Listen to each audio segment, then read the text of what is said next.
Assalamualaikum warahmatullahi wabarakatuh. Salam peradilan.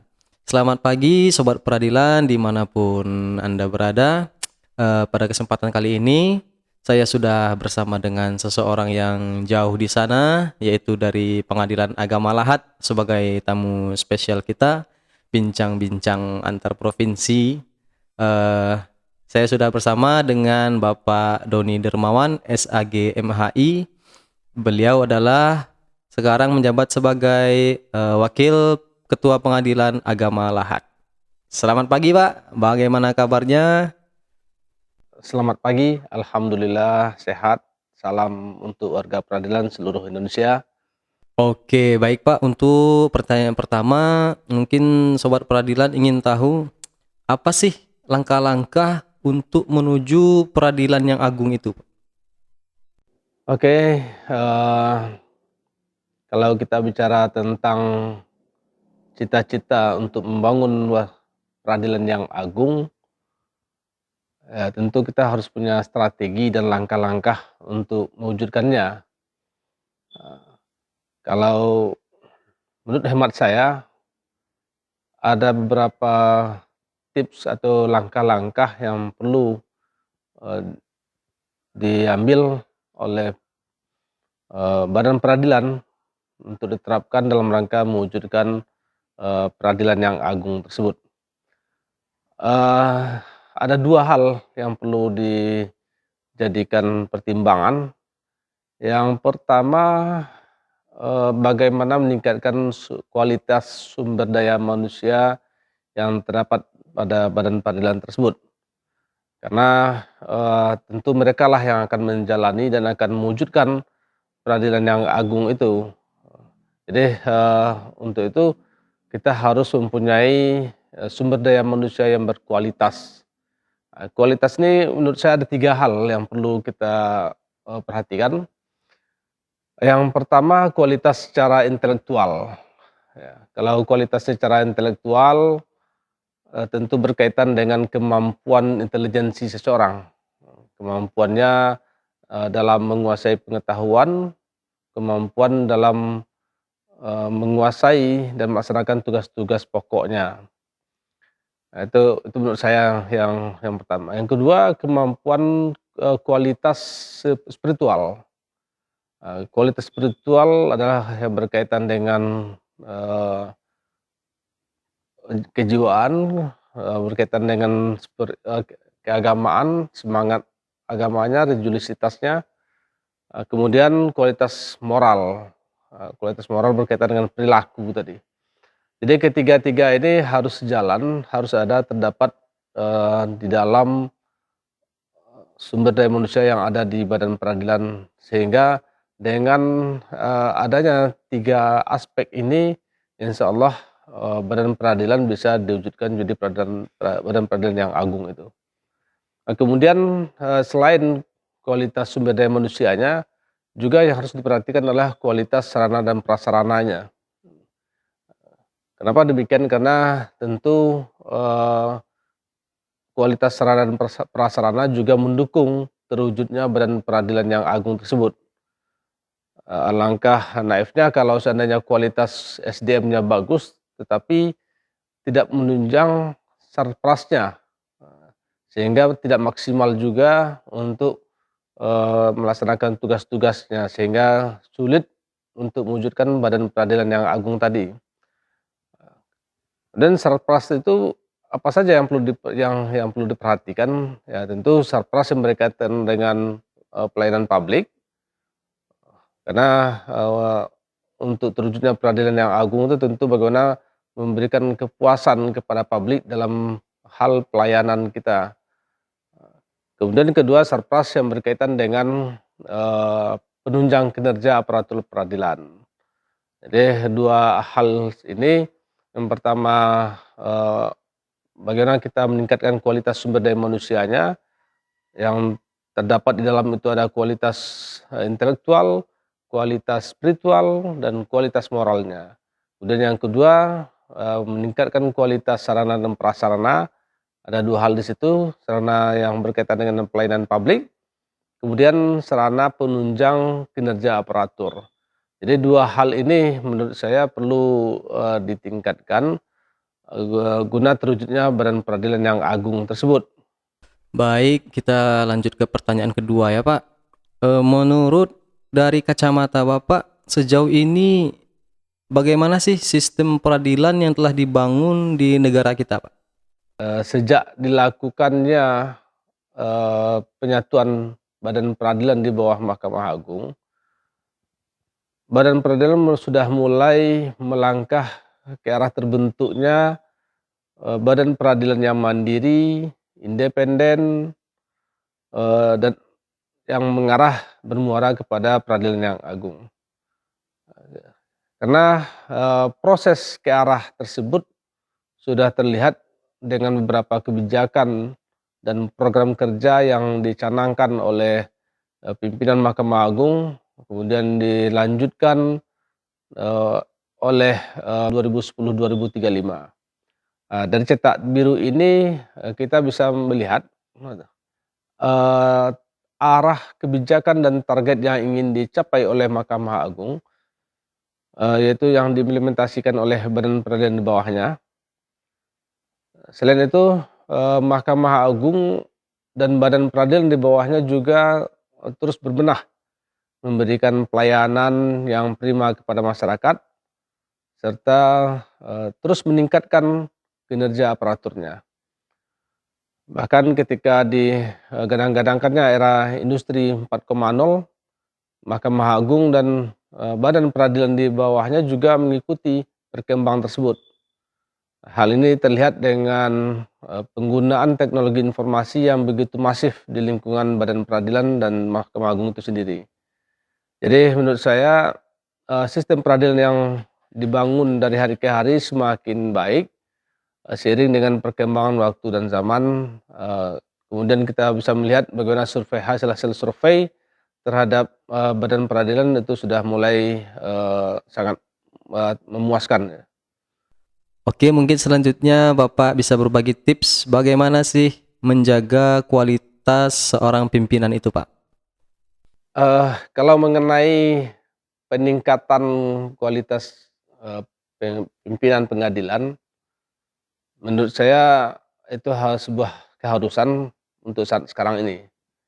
Karena demikian, karena pimpinan pengadilan merupakan pimpinan yang khas dan berbeda dengan organisasi atau institusi yang lain.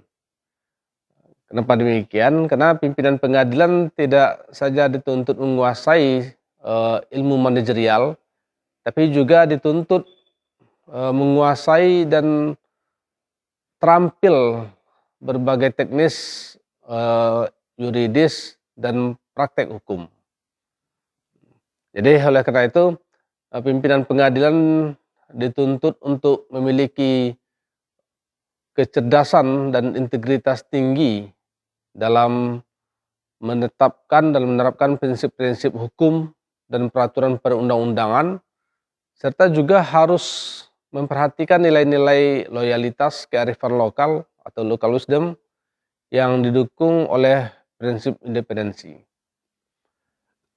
Oleh karena itu pimpinan pengadilan harus meningkatkan pengetahuan dalam bidang manajerial dan leadership. Seorang pemimpin yang diharapkan adalah pemimpin yang mengerti prinsip organisasi dan manajemen. Kemudian pimpinan pengadilan harus menguasai administrasi perkara, administrasi umum, administrasi keuangan, dan kepegawaian serta teknologi informasi. Jadi untuk saat ini memang pimpinan pengadilan itu harus menguasai berbagai hal. Selain ilmu hukum yang berkaitan dengan hukum formil dan hukum material, juga harus menguasai tentang ilmu manajemen. Karena akan ada nanti menemukan pengelolaan berkaitan dengan pengelolaan barang, kemudian bagaimana pengawasan, kemudian peningkatan SDM dan sebagainya. Jadi dengan demikian dapat dikatakan bahwa pemimpin yang memahami prinsip manajemen akan mampu membuat perencanaan yang baik dan relevan baik sarana maupun prasarana, mampu menggerakkan semua pegawai atau staf untuk meningkatkan kinerja, mampu menginstruksikan dan menerapkan tugas pokok dan fungsi sesuai dengan jabatan dan job description. Kemudian mampu menyusun laporan, mampu melakukan pengawasan dan mengevaluasi kinerja serta memberikan contoh disiplin dan ketauladanan atau kalau di kanal sekarang itu role model yang baik. Pemimpin yang baik itu tidak mudah mengeluh. Jadi dan selalu minta petunjuk. Tapi pemimpin yang baik itu adalah selalu belajar dan selalu mengutamakan prinsip kehati-hatian baik dalam ucapan, perbuatan, serta dalam memutuskan segala sesuatunya.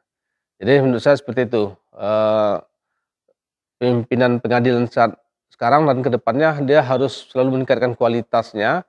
Jadi kualitasnya bukan hanya sekedar kualitas hukum, baik hukum formil dan hukum material, tapi juga kualitas berkaitan dengan ilmu manajemen, kemudian administrasi dan lain sebagainya. Karena sebagai pemimpin peradilan nanti dia akan berhubungan dengan hal yang yudisial dan non yudisial. Baik, selanjutnya Pak, bagaimana sih cara untuk mencapai kepuasan bagi para pencari keadilan? Kalau kita berbicara tentang kepuasan masyarakat pencari keadilan, tentu kita terlepas dari pelayanan yang kita berikan. Kemudian bagaimana kita mengevaluasi dan memonitoring pelayanan yang kita berikan tersebut melalui mungkin survei kepada masyarakat pengguna pelayanan kita. Pertama yang mungkin harus dilakukan adalah pengadilan harus mempunyai standar pelayanan yang tertuang dalam bentuk SOP, kemudian pedoman atau panduan. Yang kedua, pengadilan harus mempunyai program yang jelas tentang pemberian pelayanan kepada masyarakat. Misalnya rata-rata di pengadilan sekarang sudah punya PTSP, pelayanan terpadu satu pintu. Di pelayanan tersebut harus jelas program dan kinerja pelayanannya. Artinya setiap bidang pelayanan harus jelas programnya. Misalnya kalau di PTSP pengadilan itu ada meja pelayanan informasi. Di situ harus jelas informasi apa saja yang perlu diberikan, kemudian bagaimana pola atau alur pemberian informasi tersebut. Jadi harus dikuasai oleh petugasnya. Jadi semua bidang-bidang yang ada di layanan publik itu harus ada programnya, harus jelas standar pelayanannya. Jadi sehingga ketika memberikan pelayanan masyarakat dapat mudah memahami dan mengerti. Kemudian selain itu petugas pelayanan yang menguasai bidang pelayanan yang diberikan serta punya attitude atau sikap yang baik ketika memberikan pelayanan. Menurut saya ada 4 hal yang harus diperhatikan dalam mewujudkan kepuasan masyarakat, yaitu pertama struktural, yaitu perbaikan struktural organisasi harus dilakukan dari tingkat atas atau manajemen hingga sampai tingkat manajemen bawah, lower manajemen. Kemudian yang kedua operasional. Pengadilan akan dapat mewujudkan kebutuhan kepada masyarakat apabila peningkatan operasional dilaksanakan, maka secara langsung kualitas pelayanan yang diberikan juga bisa dilaksanakan. Yang ketiga, visinya jelas, kemudian strategi pelayanan, bagaimana kita membuat strategi agar masyarakat yang kita layani itu terpuaskan, sehingga mereka juga dapat kenyamanan atas layanan yang kita berikan. Kemudian selanjutnya yang penting itu adalah monitoring dan evaluasi. Jadi setiap kita harus membuat jadwal secara reguler, monitoring dan evaluasi terhadap pelayanan yang kita berikan.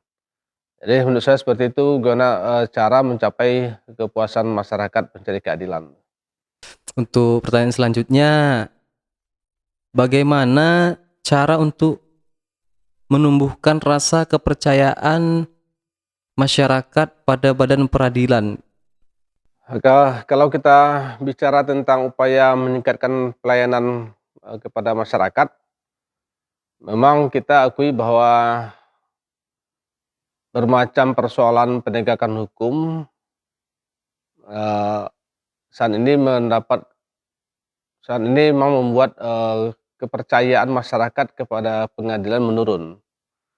Namun hal itu tidak mematahkan semangat kita untuk selalu berbenah, karena menurut saya seluruh aparatur peradilan harus meningkatkan integritas, moralitas, dan menjaga perilaku sehingga terbebas dari perbuatan yang melanggar hukum dan moral atau etika.